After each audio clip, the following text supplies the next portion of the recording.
حاجه بقى بما اننا في الجيوش يعني، جبت سيره الجيوش. هقول لكم القصيده بتاعت الديوان بتاعي الجيوش الهوجاء. ايقنت منذ الوهله الاولى باني ساظل وحيده ولن يبقى معي نسيم الحياه. سيرحل نصفي وكلي ولن اجدني، فقد ذهب الطيف ولملم الوانه وتركني بلا لون ولا شكل، مفرغا من كل احساس.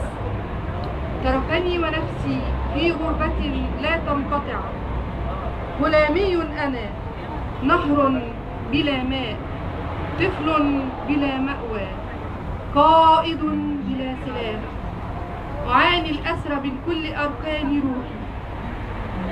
ألا أيتها الجيوش الهوجاء، اصمتي وادخلي مساكنك، لتحطمنك أشواقي وليقتلنك وجهي.